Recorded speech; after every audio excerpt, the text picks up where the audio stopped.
കട്ടിലെ കിടന്ന് ഉരുണ്ട് പെരണ്ടപ്പോഴേ എനിക്ക് മനസ്സിലായായിരുന്നു. ഞാൻ പതുക്കെ പറയില്ല. നിനക്ക് അവൻ കണ്ണെടുത്തൊക്കെ തെന്നി നടന്നിട്ട് അവൻ വന്നിവിടെ കിടന്ന് അരിയുണ്ടേ വിഴുകി എന്നെ കൊണ്ട് വെള്ളം അടുപ്പിച്ചിട്ട് അവന്റെ ക്ഷീണം പോയി. നിനക്ക് എന്താ ക്ഷീണം? ഞാൻ വിടൂല.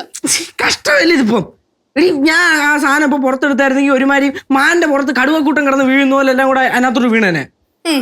അത് മാത്രമല്ല നിനക്കറിയാല്ലേ, എനിക്ക് അരിയുണ്ടാന്ന് പറഞ്ഞ കുറച്ച് ഇഷ്ടം കൂടുതല. ഇനി മേലെ ഇതുപോലെ ചെയ്താണ്ടല്ലോ എടാ, ആഹാരമാണ് ഇങ്ങനൊന്നും ചെയ്യാൻ പാടില്ല. പോയിട്ട് നീ കഴിക്കാനായിട്ട് എന്തെങ്കിലും വാങ്ങിട്ട് വാ. അതിപ്പോ ഇപ്പൊ ഒന്നും പോവാൻ പറ്റൂല, കുറച്ച് കഴിഞ്ഞ് പോയാ പോരെ. എന്ത് ഇപ്പൊ പോയാ എന്ത്? ഇപ്പൊ തൽക്കാലത്തിന് കപ്പലിന് വിട്ടാ വേണമെങ്കിൽ തരാം. കപ്പലിന് വിട്ടാ? എവിടെ എവിടെ? ബാഗ് ഇരിപ്പുണ്ട്. നേരത്തെ അതും കയ്യിലുണ്ടായിരുന്നല്ലേ? എടി അത് കയ്യിലുണ്ടായിരുന്നു, ഞാൻ നിനക്ക് തരാൻ വേണ്ടി ബാക്കി വെച്ചിരുന്നത്. വീണ്ടും പറയണം. അവൻ സാറ് ഡിജിറ്റൽ സേവാ കേന്ദ്രക്കാരൻ, എന്നിട്ട് കട പലഹാരം ഒറ്റയ്ക്ക് ഇരുന്ന് വിളിച്ച് തിന്നുന്നു. എന്തുവാടേ? എടി അത് നിനക്ക് പറഞ്ഞാൽ മനസ്സിലാവൂല. ഈ ആർക്കും കൊടുക്കാൻ വിളിച്ചിരുന്ന് തിന്നുന്നൊരു സുഖം ഭയങ്കര സുഖമടി. ഓ, സാറിന് പിന്നെ എല്ലാത്തിനും ഫിലോസഫി ഉണ്ടല്ലോ.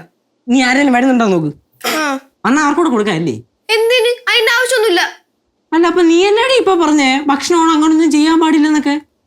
ഞാനങ്ങനെ പലതും പറയും, പക്ഷെ ഞാനിപ്പോ നിന്റെ ടീമല്ലേ, അപ്പൊ നിന്റെ തിയറിയോട് വർക്കൗട്ട് ആവത്തുള്ളൂ.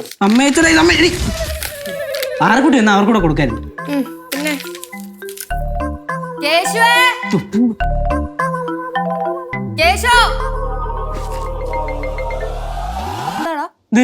നമ്മള് മറ്റേ പടവലത്ത് പോകുന്ന കാര്യമല്ലേ? അപ്പൊ എങ്ങനെ പോണേ? എപ്പോഴാ പോണേ? അത് ഇപ്പൊ ഞാൻ എന്തായാലും ഇപ്പൊ അമ്മയെ വിളിക്കാൻ പോവാ. പിന്നെ ഒരു കാര്യം, ഞാൻ പറയണ പോലെ അവിടെ പോയി എല്ലാരും അനുസരിക്കാൻ പാടുള്ളൂ, കേട്ടല്ല? അമ്മമ്മ അപ്പൂപ്പനും ബുദ്ധിമുട്ടിക്കരുത്. നമ്മള് മിലിറ്ററി ഒന്നുമില്ല നാക്യം. നമ്മള് മിലിറ്ററി പരേഡൊന്നുമല്ലോ പോണം. അവിടെ പിടിച്ച ചട്ടയും ഇതൊക്കെ പാലിക്കായിട്ട് എന്ത് നോക്കുന്നത്? അതാ ഞാൻ പറയാൻ വേറെ ഒന്നല്ല, കാരണം മറ്റേ കുരുട്ട് നമ്മുടെ ഇടയിൽ നിന്ന് എവിടെയെങ്കിലും തെറിച്ച് പോകാണ്ട് നോക്കണം. അത് ചേട്ടൻ പേടിക്കണ്ട, അവൾ 24 മണിക്കൂറും ചേച്ചിയുടെ പോയിരിക്കും. എനിക്ക് അവിടെയും പണിയാ. ഇവിടത്തെ അടുക്കളയിൽ എങ്ങനെയെങ്കിലും 2 ദിവസം രക്ഷപ്പെടാന്നും പറഞ്ഞാണ് അവിടെ പോവാന്ന് വിചാരിച്ചേ. അപ്പൊ എനിക്ക് അവിടെ വേറെ വിധത്തില് പണി. കൊള്ളാലോ എന്റെ ചേച്ചി. നമുക്ക് പാർവിനെ നമുക്ക് എല്ലാവർക്കും കൂടെ തന്നെ നോക്കാം. പക്ഷെ മെയിൻ ആയിട്ട് ശ്രദ്ധിക്കേണ്ട കാര്യം, നമ്മളെല്ലാം കൂടെ അങ്ങോട്ടും ഇങ്ങോട്ടും കിടന്ന് അടി കൂടുതൽ. അത് ഞങ്ങളല്ലേ ശ്രദ്ധിക്കേണ്ടത്, നീയാണ് ശ്രദ്ധിക്കേണ്ടത്. എന്തോന്നാണ് ഇപ്പൊ തന്നെ അടി കൂടി? കൊള്ളാം, ഞാൻ അമ്മേനെ വിളിക്കട്ടെ പോയിച്ച്. കഷ്ടം തന്നെയല്ലേ. അമ്മ സമ്മതിക്കുമായിരിക്കും, അച്ഛൻ സമ്മതിക്കാൻ കുറച്ച് ചാൻസ് കുറവാ, കാരണം പടവലത്തോട്ടമാണല്ലോ പോണത്. അതുകൊണ്ട് നീ അച്ഛനെ സോപ്പിട്ട് വിളിച്ച് പറഞ്ഞോളാം. ഓക്കെ ഭാഗ്യത്തിന് രക്ഷപ്പെട്ട്. അതെ, കപ്പലണ്ടി മിഠായിട്ടൊന്നും ആയില്ല. പോയിട്ട് വേറെ എന്തെങ്കിലും കഴിക്കാൻ വാങ്ങിച്ചു തരുമോ? ഇത് കൊള്ളാലോ ഇതിപ്പം. ശരി, ഞാൻ പോയി മേടിച്ചോണ്ട് വരാം. പിന്നെ വേറെ ആരും പറയരുത്, നമുക്ക് രണ്ടുപേർക്ക് മാത്രം കൂടെ കഴിക്കാം. വേഗം പോയിട്ടോ, നമുക്ക് സെറ്റാക്കാം. ഓ ഞാൻ പേന മേടിക്കാൻ വേണ്ടി കട വരെ പോണു.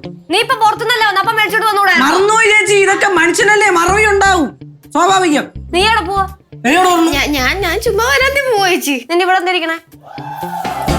അങ്ങടിക്കണ്ട ചേച്ചി. എന്നാ പോയിട്ട് വാ. ശരി, കിടന്നോട്ടോ. ഓ, അപ്പൊ ഓഫീസിൽ ഓൾറെഡി 2 പേര് ലീവ് എടുത്തല്ലേ നേരത്തെ? സുരേഷ് ഏട്ടാ, അങ്ങനെയാണെങ്കിൽ ഞാൻ ലീവ് എടുത്ത പ്രശ്നമല്ലേ? സാറിന് ഭ്രാന്ത് പിടിക്കൂലേ? ശരി, മനസ്സിലായി. ഒന്നും ഒരു കാര്യം ചെയ്തു, മാക്സിമം നോക്ക്. ഓക്കെ, ഒന്ന് നോക്കിയിട്ടൊന്നും പറയണേ, കിട്ടിയാ കൊള്ളായിരുന്നു. ഓക്കെ.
മിഷൻ സക്സസ് ആയോ? മിഷനൊക്കെ സക്സസ്. ഫാനൊക്കെ കിട്ടിയാ? ഓ കിട്ടി ചേച്ചി. സത്യം പറഞ്ഞാൽ ഞാൻ പോയത് വേറൊരു ആവശ്യത്തിനാ. ഉച്ച ചേച്ചിക്ക് കുറച്ച് കാശിന്റെ ആവശ്യം ഉണ്ടായിരുന്നു. സോ അതൊന്ന് തിരിച്ചു മറിച്ച് തീർക്കാൻ ഒരു തിരിമറി നടത്താൻ പോയതാണ്. എടാ, നീ കാശൊക്കെ തിരിമറി നടത്താനായാ? ചേച്ചി കേശുവിനെ കുറിച്ച് എന്താ വിചാരിച്ചേ?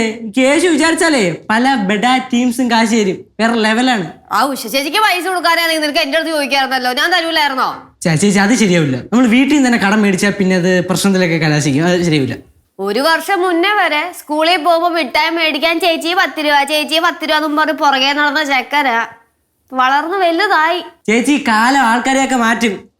അതെനിക്ക് മനസ്സിലായല്ലോ. എവിടെ പോയടാ നീ? ഏട്ടാ എവിടെ പോയി? ഒരു ആവശ്യത്തിന് വേണ്ടി ട്യൂഷൻ സെന്ററിൽ പോയത്. എല്ലാം കൊണ്ടൊരു കള്ളം തന്നെടാ നീ. കള്ളനെ? അല്ല, എല്ലാ കള്ളത്തിന് അറിയുന്നവന്റെ ഉള്ളിലൊരു കള്ളൻ ഉണ്ടാവുമല്ലോ, അതിനെ കുറിച്ച് പറയായിരുന്നു. ചേട്ടാ അമ്മനെ വിളിച്ചാ? ഈ അമ്മയൊന്നും വിളിച്ചില്ല. പിന്നെ ഞാൻ സുരേഷ് ചേട്ടൻ ഓഫീസിൽ വിളിച്ചിട്ടുണ്ടായിരുന്നു. ലീവ് ഒന്നും കിട്ടില്ല. അവിടെ ഓൾറെഡി 1, 2, 3 ആൾക്കാരോട് നേരത്തെ ലീവ് എടുത്ത് വെച്ചിട്ടുണ്ട്. സാറ് ഇനി ഞാനും കൂടി ലീവ് എടുത്ത് അറിഞ്ഞു കഴിഞ്ഞാൽ കൊന്നോളയോ എന്നെ. എനിക്ക് പറ്റില്ല. അപ്പൊ നമ്മൾ പോണില്ലേ ഇവിടെ വലത്ത്? ഇതിപ്പോ ഒന്നും ലീവ് ഇട്ടാതെ എന്ത് ചെയ്യാനാ? ചേട്ടനെ തിരുമറി കളി കളിച്ച് ലീവ് മേടിക്കാണെന്ന് അറിഞ്ഞു കേട്ടാ. ചേട്ടാ കറക്റ്റ് കളി കളിച്ച ലീവ് കിട്ടും. അത് സത്യമാണ്. നിന്റെ അത്ര തിരുമറ കളിക്കാൻ എന്തായാലും എനിക്കറിയില്ല. പക്ഷെ എന്തൊക്കെയാണെങ്കിലും എങ്ങനെങ്കിലും പോയേ പറ്റുള്ളൂ. ഇപ്പൊ എത്ര നാളായി പോയിട്ട്? എപ്പോഴെങ്കിലും പോവണ്ടേ? എങ്ങനെങ്കിലൊക്കെ പോവാന്ന് പറഞ്ഞാൽ ഞാൻ എന്ത് ചെയ്യാൻ? ചുമ്മാ പോയിട്ട് ലീവ് ഇല്ലാണ്ട് കാര്യമുണ്ടോ? ഞാൻ കിടന്ന് തന്ത്രപ്പാട് കഷ്ടപ്പാടില്ലേ എനിക്ക്. അതൊക്കെ നമുക്ക് പോകാൻ ചേട്ടാ. നീ വന്നേ. എങ്ങോട്ട് പോണു നിങ്ങൾ രണ്ടുപേരും? അത് നമ്മള് പടവലത്തോട്ട് പോകുന്നതിന്റെ കാര്യം ഡിസ്കസ് ചെയ്യാൻ. അങ്ങനെ എന്നാ പോട്ടു. പാടി